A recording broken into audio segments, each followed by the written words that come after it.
Olá pessoal, tudo bem? Nós vamos hoje conversar um pouco sobre o plano de trabalho docente e todos os seus processos e etapas que faz com que o seu planejamento, as suas ações, as suas ideias, elas possam ser traçadas da melhor forma possível para alcançar o seu objetivo. Então, o nosso assunto é o plano de trabalho docente e como é importante executar o planejamento das suas ações, seja na gestão, seja na sala de aula, seja na coordenação. E é importante porque a gente precisa ter essa concepção de planejamento. Por que eu tenho que planejar? Para que eu devo planejar? Qual é o sentido do planejamento? Eu não posso simplesmente ler o material que eu vou dar hoje e aplicar na sala de aula. Não funciona assim. Há um tempo alguns professores agiam dessa forma, né? E ainda hoje existem professores, existem gestores que ainda executam esse tipo de ideia sem anotar, sem registrar, sem sentar para pensar as suas ações e de como aplicá-las à sala de aula, né? Tanto no conceito de sala de aula, quanto de gestão da escola, quanto da coordenação pedagógica da escola. E para a gente entender esse conceito e essa elaboração do plano de trabalho docente, do planejamento docente, é importante a gente entender o que é um planejamento.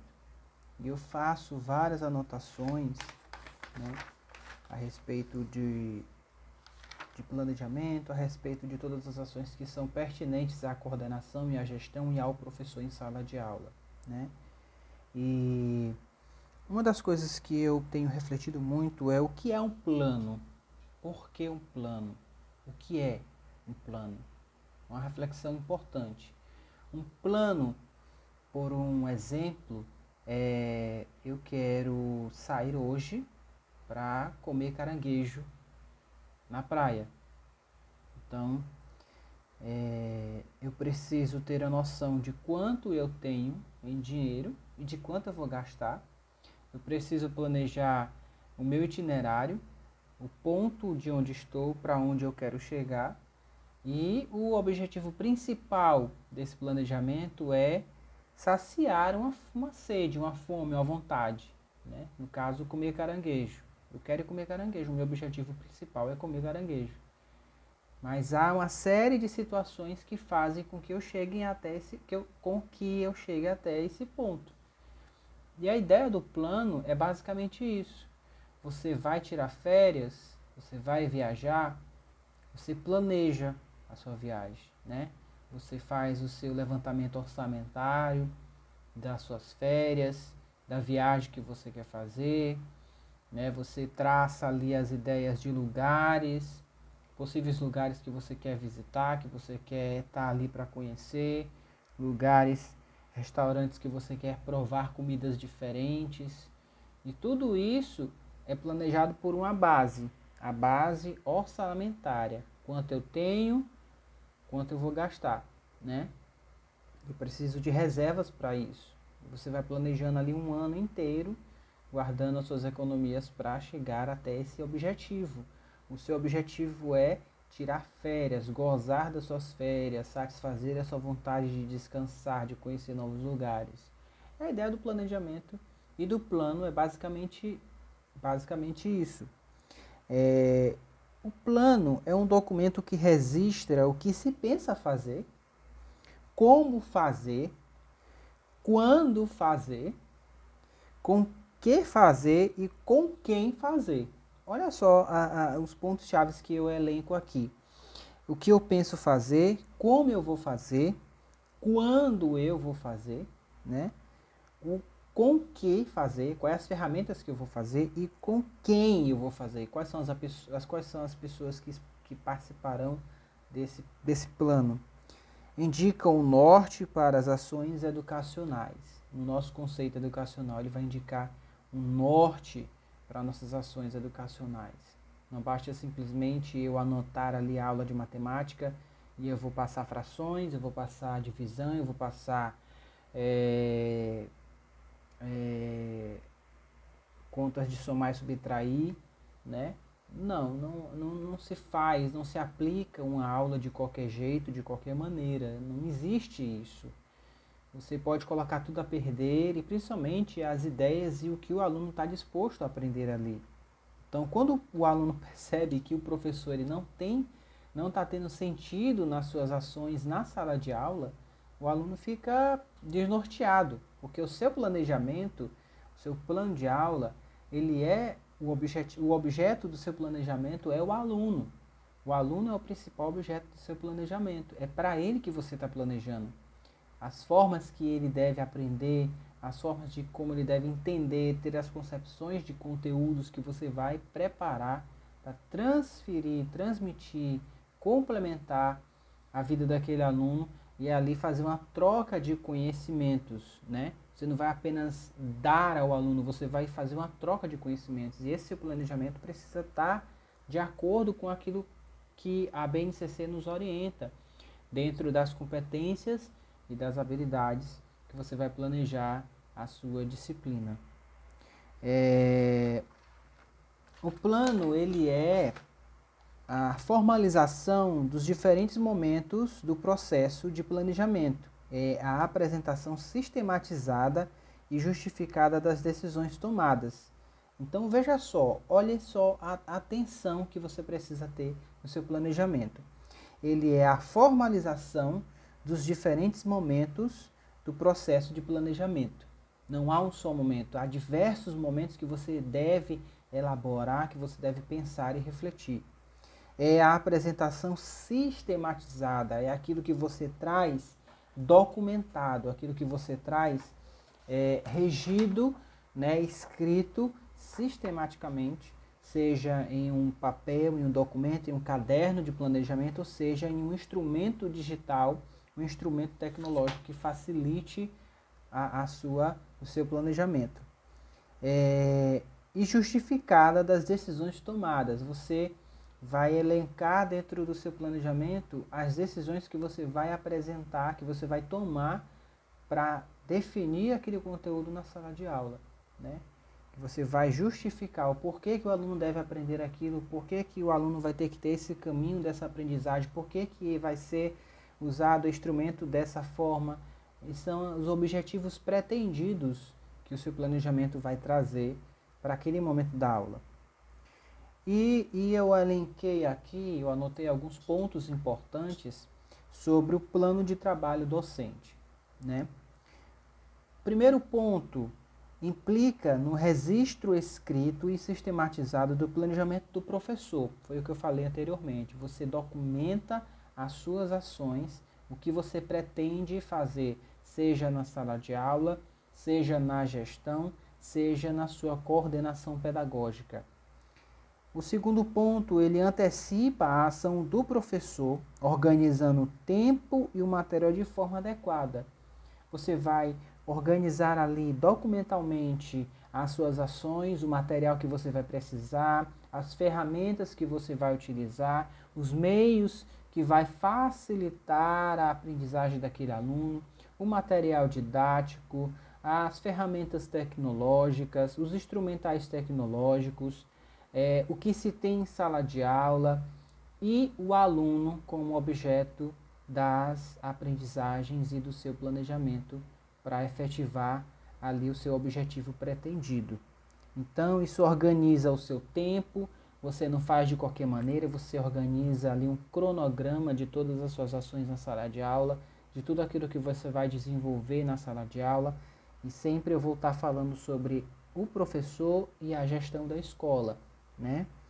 Então, o terceiro ponto é um instrumento político e pedagógico, prestem bastante atenção nesse ponto, porque o planejamento pedagógico, o planejamento docente, ele faz parte do PPP da escola, ele faz parte do plano pedagógico da escola, ele faz parte das grades curriculares da escola. É necessário que o professor tenha essa concepção, que a gestão da escola tenha essa concepção da importância que o planejamento exige, né, para que as ações e os objetivos pretendidos elencados dentro do PPP de forma sucinta, clara e objetiva, possa alcançar ali a ação que a escola pretende dentro do seu PPP. Então, é um instrumento político-pedagógico que permite a dimensão transformadora do conteúdo. Então, ele não vai trazer só aquele material do livro didático, desenvolver aquilo que está no livro didático, focado só naquilo. Ele vai dimensionar aquela ideia daquele material e vai elencar aquilo a diversas formas de desenvolvimento de aprendizagem, a diversas ferramentas que vai facilitar o conhecimento para aquele aluno. Então, o professor precisa ter essa concepção de que ele não só usa o livro didático, passa o conteúdo no quadro, passa a informação para o aluno e ali ele finaliza o seu objetivo. Não é mais assim. Isso não existe mais. Isso é uma prática que não é válida mais para o momento e para os tempos de agora que a gente vive, que a gente está vivendo na evolução que a educação tem alcançado ultimamente. O quarto ponto permite uma avaliação do processo de ensino e aprendizagem. O ponto importante aqui é a questão da avaliação. Quando eu planejo a minha aula ou a minha gestão, eu estou ali desenvolvendo as minhas ações e dentro desse processo há uma série de avaliações que são elencadas durante o processo, durante a jornada do meu planejamento. Então eu vou avaliar se aquele conteúdo, se aquela minha ação ela alcançou o objetivo de conhecimento para aquele aluno conseguiu conceber aquelas ideias, aquelas informações, aquele conhecimento. Na minha gestão, eu consegui fazer com que os professores entendessem a importância da formação continuada. As minhas ações de desenvolvimento da escola, eles estão aptos ou estão precisando melhorar dentro do PPP. Eu preciso todo o tempo avaliar as minhas ações no processo educacional. Então, esse planejamento, esse plano vai lhe ajudar a avaliar como é que se dá, como é que ele acontece, o que precisa mudar, o que precisa melhorar e de que forma as minhas ações podem ser transformadas, podem ser concebidas ali de uma forma que eu possa melhorar, de uma forma que eu possa repensar, replanejar as minhas ações, né? Então, isso permite com que eu aprenda, desaprenda, reaprenda e aprenda sobre as minhas práticas pedagógicas. Isso tanto professor quanto gestão na escola. O quinto ponto possibilita compreender a concepção de ensino e aprendizagem e avaliação do professor. Então, eu consigo possibilitar com que o planejamento ele traga essa compreensão, essa concepção, né, do ensino e da aprendizagem na sala de aula. Eu consigo não apenas dar números, mas tentar entender por que aquele aluno não conseguiu desenvolver a sua aprendizagem. Será que há algo que eu preciso repensar? Será que há algo que eu preciso modificar ali naquele material, naquele conteúdo? Será que há algo que não está pertinente, que não está fazendo sentido para a minha matéria, para o meu aluno? Então você vai desenvolver e compreender isso também, nessa avaliação também como professor, né? Você vai se autoavaliar, você vai refletir sobre as suas ações. Refletir no sentido de, será que o que eu estou fazendo, o que eu estou planejando, ele está linkado com o objetivo pretendido desse material, desse conteúdo, dessas informações que eu vou transmitir para o meu aluno? Será que eu não posso pensar de uma outra maneira? Será que eu não posso modificar um pouco? Será que não está muito difícil esse conteúdo de matemática ou de português para esse aluno? Há um outro meio, há um outro mecanismo que facilite que esse conhecimento ele chegue até a ideia do aluno, né? Ou será que eu posso consultar o aluno e perguntar a ele se ele tem uma ideia mais ou menos que faça com que eu compreenda mais aquele conteúdo? Então, a troca das experiências entre professor e aluno pode facilitar bastante o seu planejamento. O sexto ponto é orienta e direciona o trabalho do professor. Então, o planejamento ele vai orientar e vai lhe direcionar. Você não vai estar à deriva, né, perdido, né, ali nas suas ações, no que você quer. Você tem que entender o que você quer passar para o aluno, o que você quer que o aluno desenvolva ou aprenda, como, de que forma. Você precisa pontuar essas informações e tentar ali desenvolver as suas ações através desses questionamentos, dessas indagações que facilitam bastante o seu trabalho no planejamento para chegar ao objetivo pretendido. Requer conhecimento prévio da proposta pedagógica curricular. É necessário que você tenha um conhecimento suficiente, né, da BNCC, da grade curricular da escola, do projeto político-pedagógico da escola, da proposta pedagógica da escola. É necessário você consultar os documentos pedagógicos da escola, trocar ideias com professores, trocar ideias com a gestão, com o seu coordenador, com o seu diretor. Você precisa ter sensibilidade também de buscar conhecimento. Não ache que porque você é o professor, que você está ali na frente de uma sala de aula, que você é detentor do conhecimento. Não, seja mais humilde e busque lá o seu coordenador. Meu coordenador, olha, eu não estou conseguindo aqui desenvolver esse planejamento, as minhas ideias ainda não estão encaixando. Me ajuda, o que eu posso fazer aqui para organizar? Está uma bagunça aqui nas minhas ações, no meu plano, e eu preciso de ajuda. Né? Então, você tendo essa sensibilidade, você vai conseguir crescer, você vai conseguir desenvolver e fazer planejamentos das suas ações de formas incríveis. Então, essa humildade também deve ser bastante pertinente no seu querer de desenvolver a aprendizagem dos seus alunos em sala de aula, na sua escola. Pressupõe, o sétimo e último ponto dessa questão aqui docente, pressupõe a reflexão sistemática da prática educativa. Então, sempre refletir as formas de como são aplicadas as interações, os convívios, os ensinamentos, as trocas de experiências na sua escola, em sala de aula, com a gestão com a escola, e assim essa troca de conhecimento, de experiência da prática educativa faz bastante a escola crescer, né? Então, nós vamos entrar em um outro ponto que se chama a estrutura do plano de trabalho docente. A gente falou tanto sobre as ideias aqui, a gente falou tanto como ela se deve acontecer, de que forma ela acontece, de que maneira e tudo mais, mas há sempre aquela pergunta, mas como é que eu estruturo? Como é que é a estruturação na prática, né, desse plano docente? Primeiro ponto importante é o conteúdo. Conteúdo que você quer transmitir para a sua sala de aula ou a gestão para os seus professores. É o conteúdo, né? Definidos por conteúdos estruturantes, ou seja, saberes, conhecimentos de grande amplitude, conceitos ou práticas, que identificam e organizam os diferentes campos de estudo das disciplinas escolares, sendo fundamentais para a compreensão do objeto de estudo das áreas do conhecimento, né?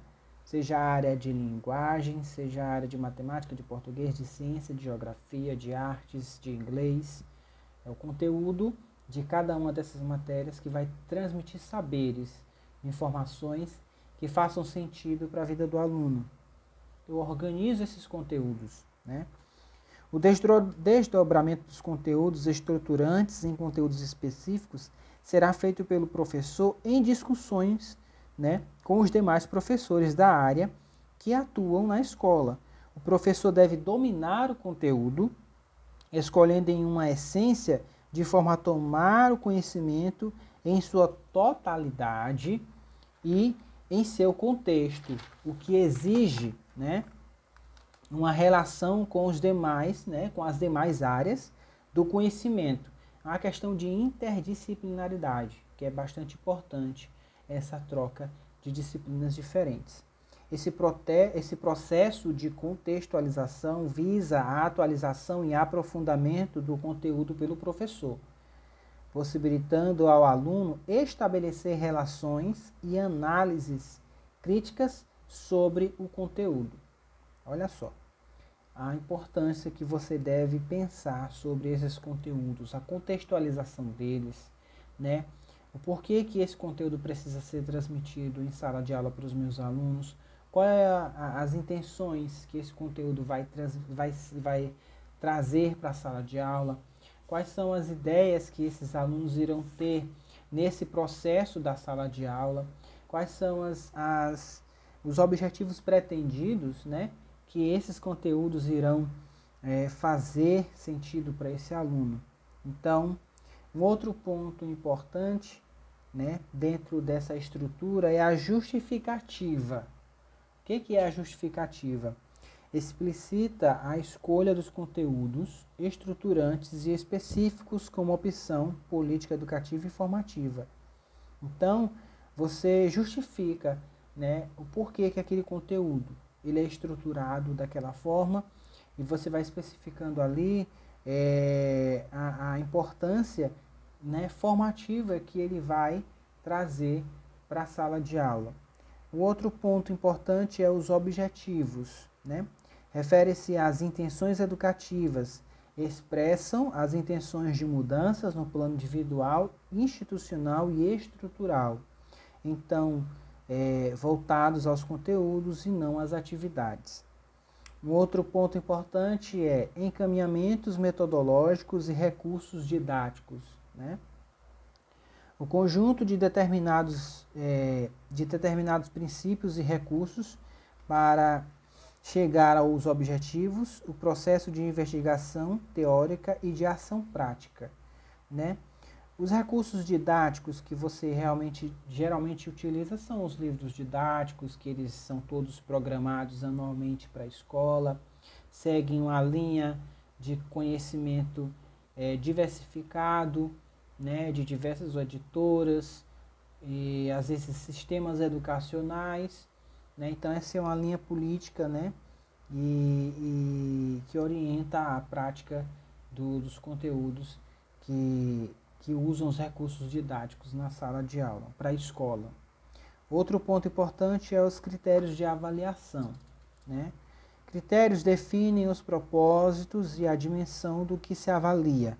Para cada conteúdo precisa-se ter claro o que dentro dele se deseja ensinar. Olha só, é preciso ter a claridade do que está dentro dele que se deseja ensinar. Desenvolver e, portanto, avaliar. Os critérios refletem de que forma vai se avaliar.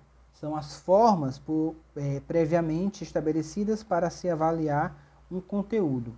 Deve contar a proposta de recuperação dos conteúdos, né? Então, o processo de avaliação ele é um processo constante, né? Desde o início do ano letivo até o final, a avaliação ela deve ser passos constantes. Eu sempre preciso estar avaliando aquele aluno, a forma que ele aprende, a forma que ele entende, a forma que ele concebe as informações, os conhecimentos, e não só apenas em uma prova formal, em uma avaliação formal, em que eu elaboro trimestralmente ou bimestralmente uma busca de conhecimento daqueles conteúdos que foi passado para o aluno, e ali eu vou aquela via de regras, né?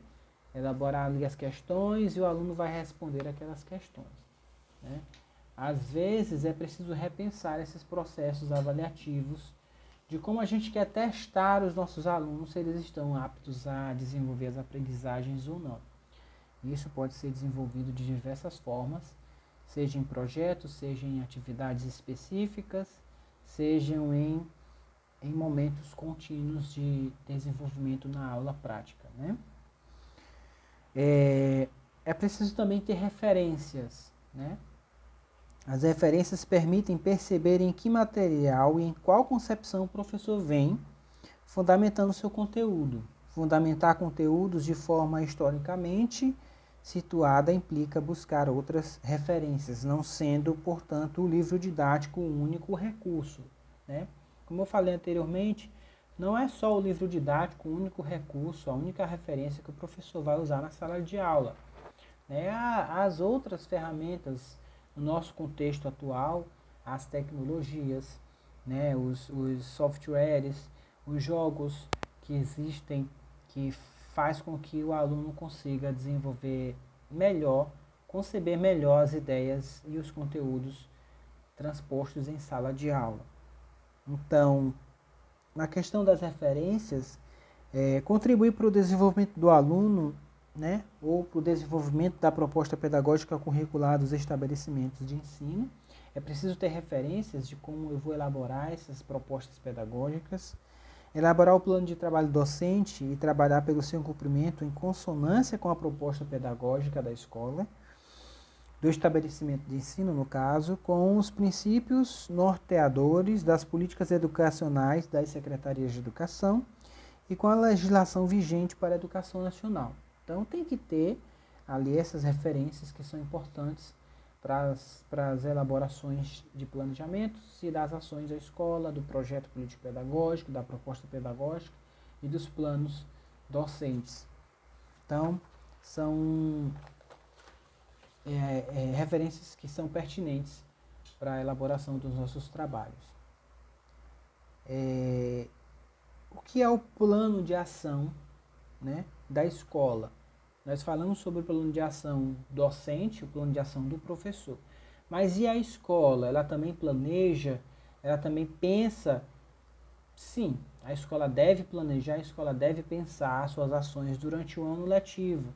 Ela precisa ali refletir e pontuar todas as suas ações, seja de pessoal, seja de recursos físicos, recursos financeiros, como é desenvolvido todos os seus trabalhos, toda a estrutura que envolve a comunidade escolar, ela precisa ser pensada, ser planejada de forma sucinta, de forma clara e objetiva para que se alcance os objetivos pretendidos da comunidade escolar propostos ao seu projeto político-pedagógico, ao seu PPP, à sua proposta pedagógica e aos seus planos docentes.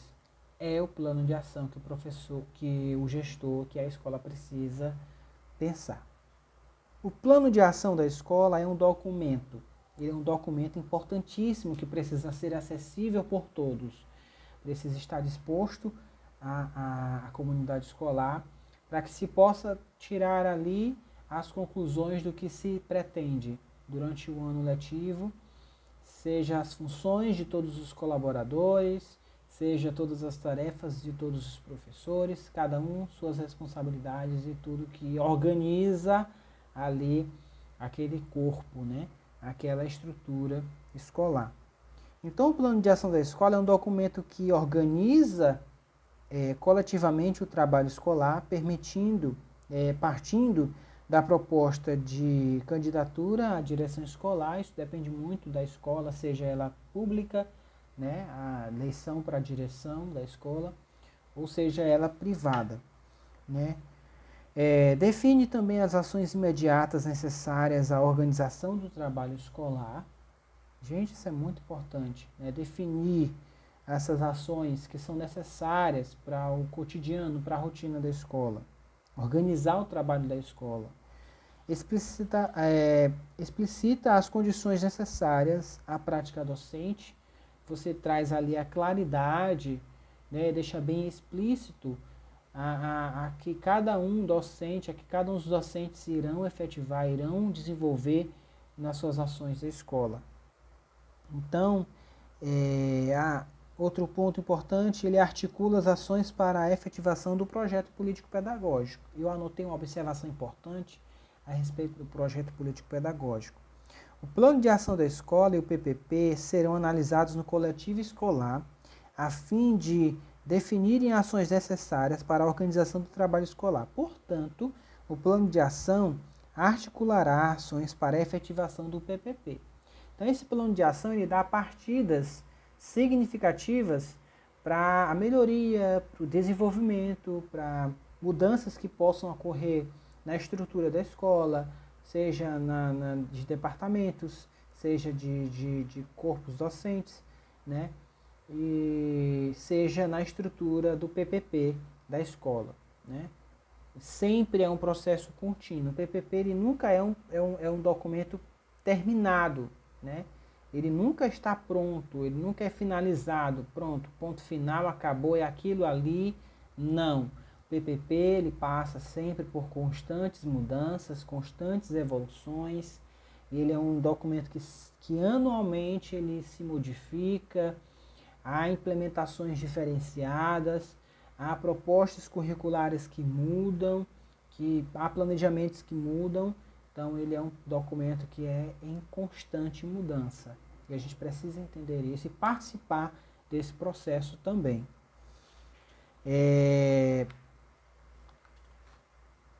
E dentro de todo esse processo que a gente já ouviu aqui, que a gente conseguiu compreender sobre o plano docente, o plano de ação da escola, é a importância que eles têm para que a escola alcance o seu sucesso, né, nos seus objetivos, para que a escola ela não apenas alcance números ou dados de suas referidas instituições representativas, né, mas que o objeto principal dessas ações da escola é fazer com que o aluno aprenda. O aluno é o centro do objetivo, do objeto do planejamento. A escola precisa entender isso, a gestão e os professores precisam entender isso. O aluno ele é objeto de aprendizagem, é por ele que nós estamos ali, é por ele que nós desenvolvemos as nossas ações. Para a questão do que a lei de diretrizes e bases e o que a nossa Constituição nos instrui, né? O que os artigos nos instruem para que a gente desenvolva cidadãos, né? Cidadãos que possam exercer as suas funções coletivamente e individualmente, formar pessoas, formar sociedades e transformar o contexto em que a sua escola está inserido. Esse é um dos grandes objetivos que a educação e que a escola precisa compreender nos seus planejamentos das suas ações dentro do contexto onde ela está inserida, né? E para a gente complementar e terminar aqui o nosso diálogo em educação, eu vou sugerir aqui algumas leituras importantes. Gestão Democrática na Escola, da editora Ática. É preciso vocês baixarem também no site do MEC, existem as diretrizes curriculares da educação infantil e ensino fundamental. É preciso você ler essas diretrizes. Se o seu estado ou município tem esses documentos, é necessário que você leia também para compreender mais a importância de todos esses processos educacionais. Um outro livro que eu indico bastante, que eu também tenho ali, é Planejamento, Plano de Ensino, Aprendizagem e Projeto Educativo, da editora Cortez. Um outro documento importante é Projeto Político-Pedagógico da Escola, uma construção possível, da editora Campinas. E a minha indicação de livros é somente essa, ok? Então, pessoal, fica aqui as minhas contribuições, o Diálogos em Educação para vocês dessa semana. E em breve a gente vai estar aí transmitindo outras informações sobre o Diálogos em Educação. Então, todos aí, um bom dia, uma boa tarde, uma boa noite e até a próxima.